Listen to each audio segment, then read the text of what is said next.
of my mouth and meditation of my heart be true and pleasing and only from you, dear Lord. Amen.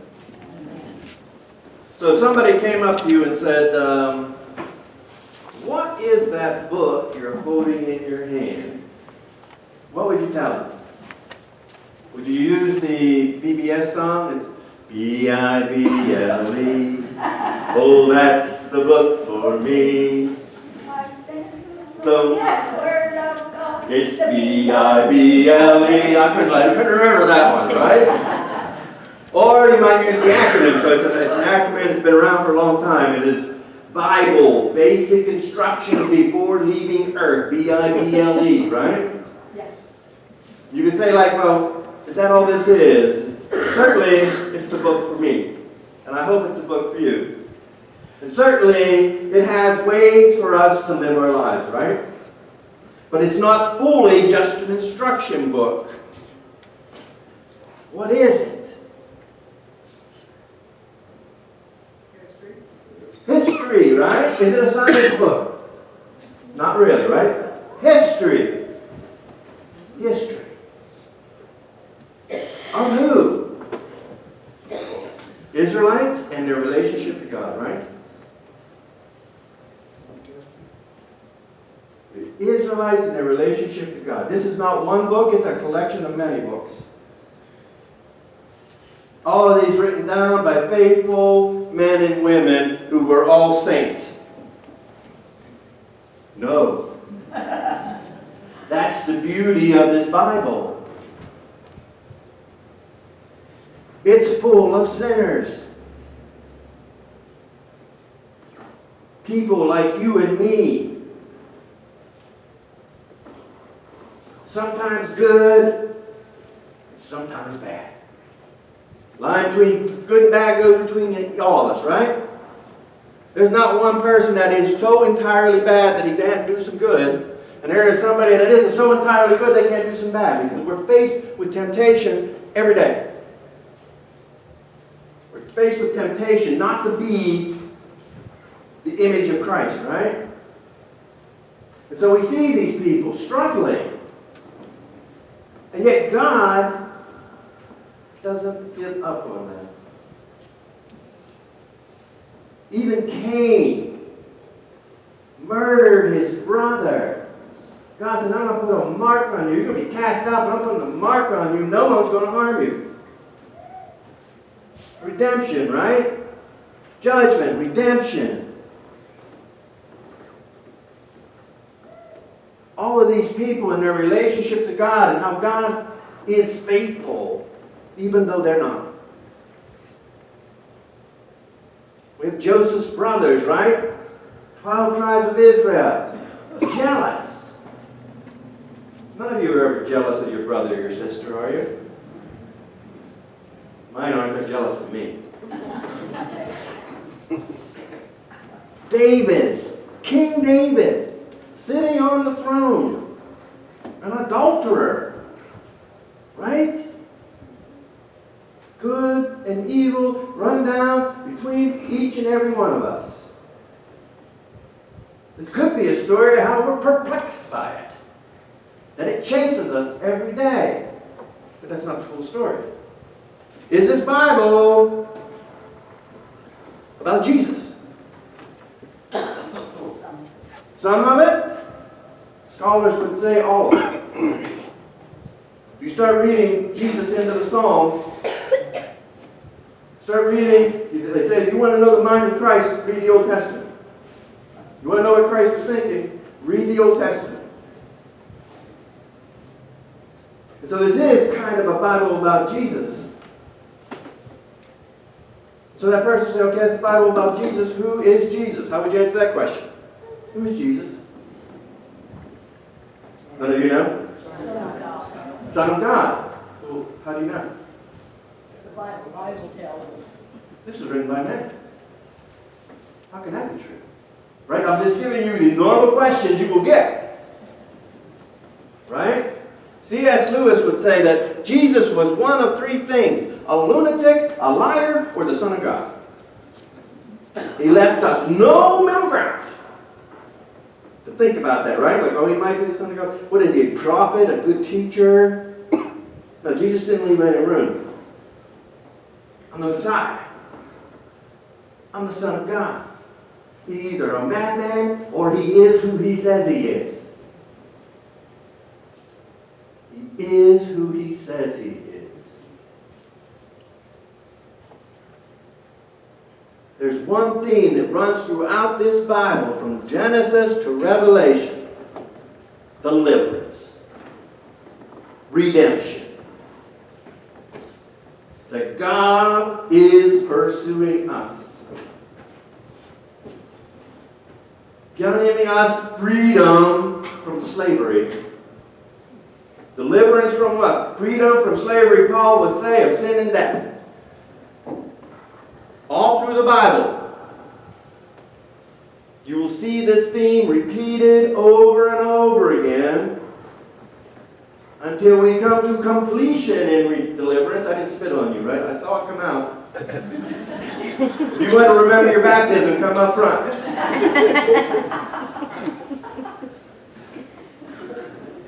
So we have this book of Exodus, right? And this is really the Hebrew story. This is the one they celebrate. This is their high holy day. We have Joseph thrown in a hole by his brothers, right? They were going to kill him. Instead, his brother had heart, deliverance, and he was taken out of that hole and sent to Egypt on a slave trade. Gets to Egypt, God is with him, and he prospers. And he gives him dreams and he can interpret dreams. And he keeps on raising up in Pharaoh's court deliverance. He has a dream that there's going to be a great famine, and he saves food for it. His family then is starving. And they travel to Egypt because they hear there's food. They don't know Joseph's there, right? And then there's beautiful forgiveness of Joseph, right? And of his brothers. Joseph dies. And the pharaohs that knew Joseph remembered him no more. And all of a sudden they got all these Hebrews hanging around. Like, what are we going to do with these Hebrews?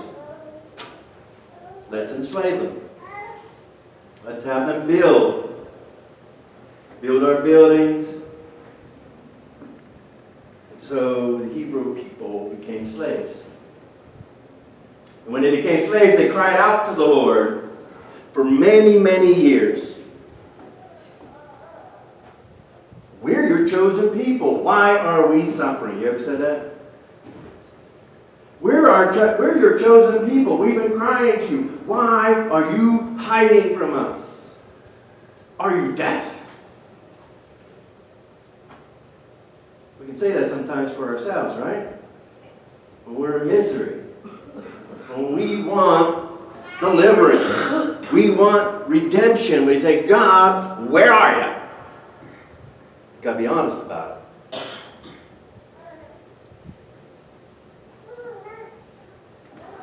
The Hebrews started to get more numerous.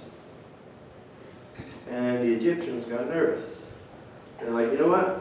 No matter how hard we work these people, they keep on having babies, they keep on prospering, they're living long lives. Pretty soon there's going to be more of them than there is from us, right? So he has this edict, right, to the two midwives of the Hebrews. He says, listen, when girl babies are born, you can just let them live. Because girl babies are nothing. When boy babies are born, you throw them in the Nile. Pretty harsh, right? And so, the Hebrews had a decision to make, right? And here comes this young woman, a Levite. And she has a baby, and this baby is a boy. Two midwives deliver it. And they disobey Pharaoh, and they keep this baby hidden, right? But soon, a month goes by, and it gets harder and harder to hide a baby. Anybody try to hide a baby? I tried to steal our grandson for like a month. It didn't work. Hard to hide a baby. They make noise. And they smell. Hard to hide a baby. And so, this Levite woman kind of did what Pharaoh told her to do. She took that baby and she placed it in the Nile. except she placed it in a boat. Deliverance. And the baby sister pushed her off, right? Right towards Pharaoh's daughter. Because I don't care how angry any of you women are, you will not ignore a baby floating by you in a river, right? You're like, get that baby. Get that baby.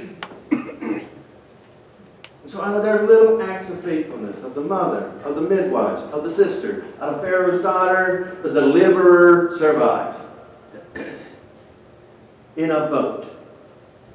Deliverance. Kind of mirrors Noah. Deliverance from sin and death. This baby, I will tell you the whole story. You guys know it, do you? Yes. Okay. Well, that was a move ahead fast.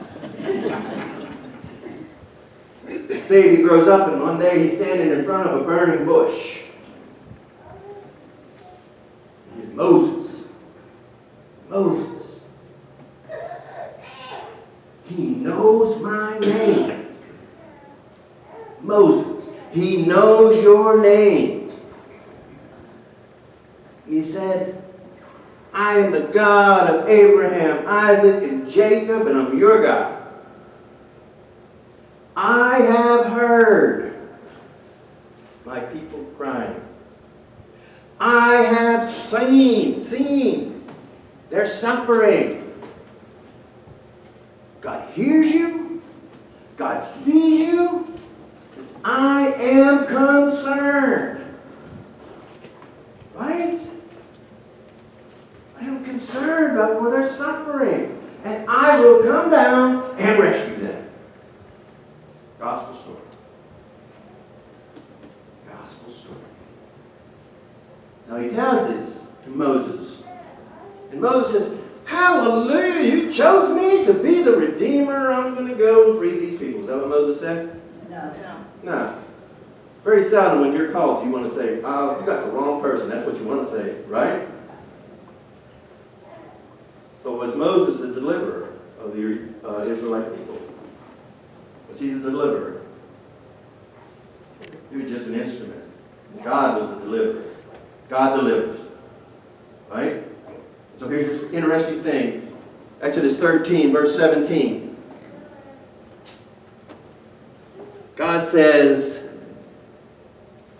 I'm not going to take them on the short road. From Egypt to Jerusalem is 420 miles up the Fertile Crescent. 420 miles, you can make it there in 20 days. Well, if you're a good walker, right? Let's say 40 days. Not 40 years.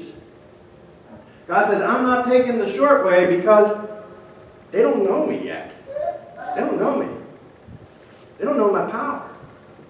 They don't know I'm faithful. They don't know I love them. They don't know I'm concerned. We're going to head up that Fertile Crescent. We're going to run into the Philistines. And the first sight of war, they're not going to trust me. They're going to turn tail and run. Right back to Egypt. Right back to slavery. Right back to bondage. He said, we're going to take the long road home. The long road of deliverance. If you look on the map of where those Israelites traveled, you can tell their GPSs were not working at all. They're heading south. Then they're heading north. And then they're heading south. And then they do a circle. 40 years. Long road of deliverance. 40 years. 40 years of getting to know God. 40 years of complaining about God. 40 years to find out that God is faithful. This is their story.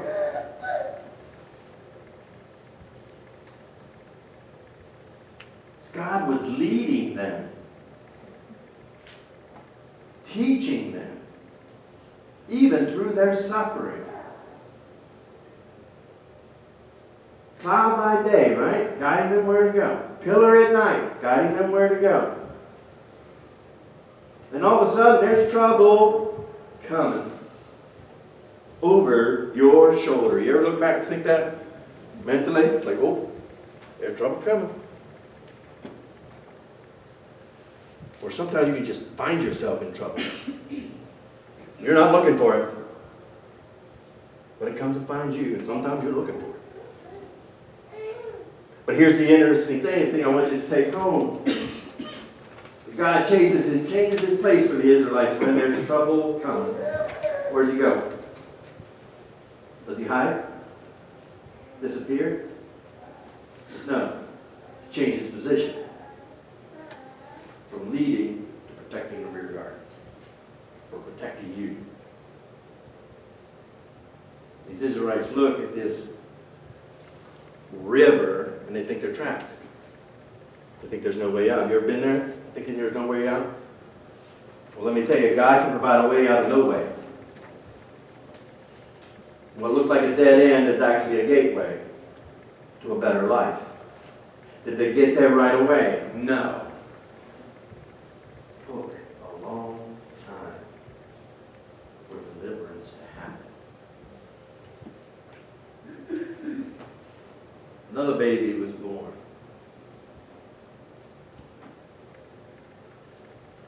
Obedient parents. Mother Mary, stepdad Joseph. And we see the deliverance story repeated. Matthew will tell us in Matthew's Gospel. Baby boys were being killed. Yes? By Herod. What was happening in Egypt? Baby boys were being killed. Joseph has a dream. He says, to save this boy's life, you need to get out and go to all places Egypt. And then when the threat had passed, the angel of the Lord told Joseph it's okay to come home. And here it is, the redemption story all over again. The deliverer coming from Egypt over into the promised land. And God is saying, I see you. I see you. I have heard your cries. I have seen your suffering. You are in bondage, and I will come down to rescue you. Those are great words. And here this baby goes 30 years later, he steps into the Jordan, he gets baptized, the Spirit of the Holy Spirit comes on him and says, this is my son who is well pleased. This is a spiritual high moment, wouldn't you say? Then what happens? He's led right into the wilderness. Right into the desert. If you're out going on your own and have no concept or even thinking of God, Satan ain't much concerned about you. When you proclaim Him as Lord, you better watch your rear guard. So here's this baby. He goes into the wilderness for 40 days. What's the significance of the number 40? Just enough time. You want to quit a habit? 40 days. You want to pick up a habit? A good one. 40 days. Here it is, Jesus. See, this redemption story is being mirrored again, right? So 40 years in the wilderness for the Israelites. Jesus is in there 40 days. But He's obedient. Where we could not be. Obedient to the will of God, which we cannot do without Jesus Christ.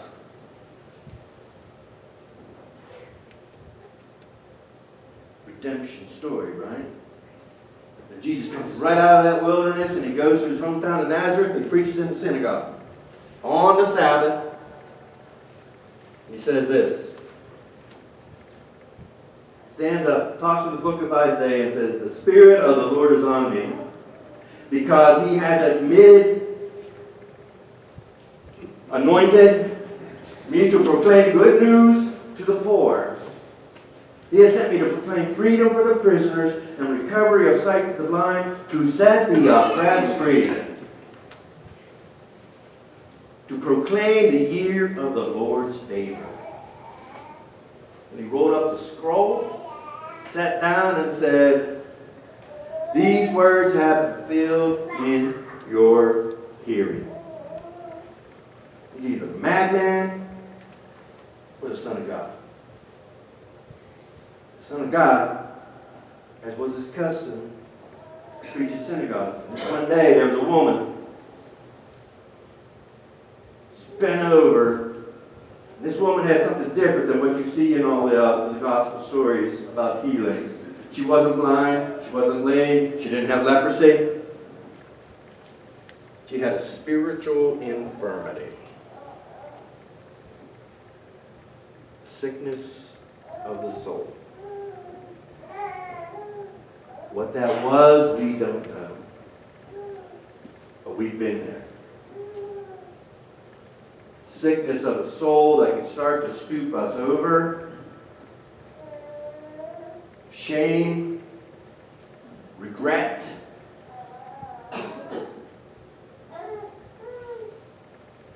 You have this shame, you don't look in people's eyes, right? So you kind of avoid it. You go on the overpass over by Home Depot and you have the guys asking for money. Do they look you in the eyes? Very rarely. Until you offer them some, right? It's shame. I don't know if this is what she did or something that was done to her, right? Spirit of infirmity. 18 years. When you start walking around with your eyes down, pretty soon what follows? Your shoulders. And this burden keeps on pulling you down. It's like a rope around your neck. And pretty soon, all you're seeing is people's knees. You don't do enough praying. That looks like brand new. All you see is people's knees.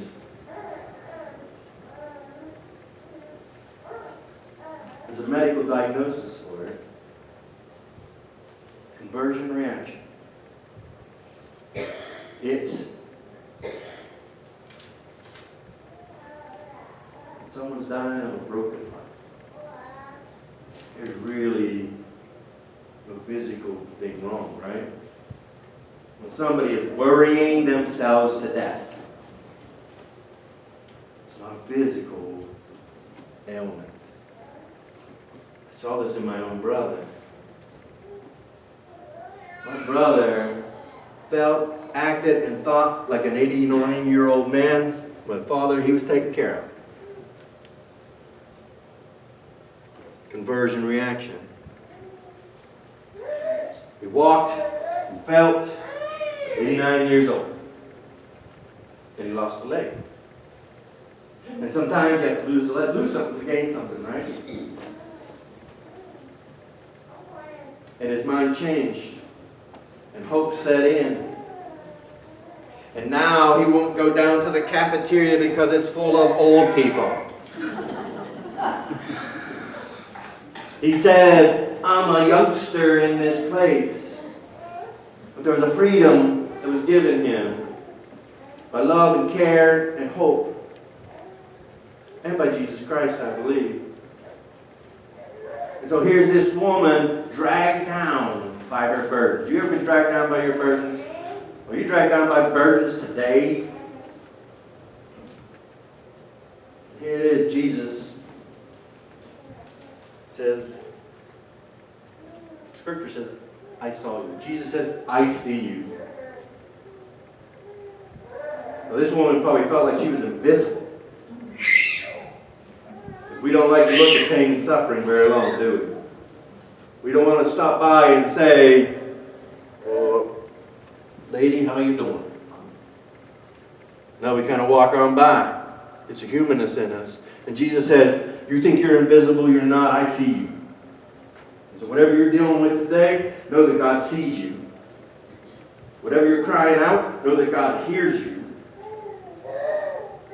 That pain within your soul, that suffering, know that God is concerned about it. He says, come forward. I will rescue you. Just like he stepped up to that lady and with one hand on her shoulder, that bent over shoulder, it's like he reached down and untied that rope from that burden. And eventually she raised up. Is that what the scripture says? Immediately. Free. Sadducees and Pharisees were angry about that. Their book of the law. Sabbath. Jesus kind of calls them hypocrites. Not kind of, he does. He says, who of you on a Sunday morning, your donkey, what else do they have? Camel, your frog. If your frog is tied down and needs water, what are you going to do? We're going to give him water. On the Sabbath day. There's so much more. Satan has held this woman down for 18 years. Satan doesn't want your burden to go away. Satan wants you to keep on going down, down, down, down. And Christ wants to bring you up, up, up, up. To be healed. This daughter of Abraham. Satan has kept her down. I will free her. I did free her. I untied her rope and brought her to the living water. Deliverance, rescue. And so today I'm going to give you an opportunity to come up here. Everybody pack a lunch. What burden has you tied down today? What is it? Because you're supposed to be free of it. What shame, regret do you keep on carrying around with you that is pulling you over so that your eyes are off your Redeemer? What is it? I'm going to anoint you with the oil. And I know it's hard to believe to some of you people, but I'm not Jesus.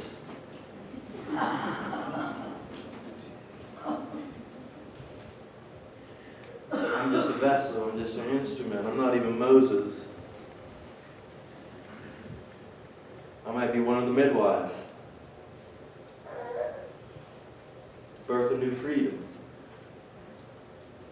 A new way of living. Freedom from that which enslaves you. Bondage, right? Deliverance. So Nick, go ahead and give us some music. And if you feel called to come up, I will pray over you and anoint you with oil.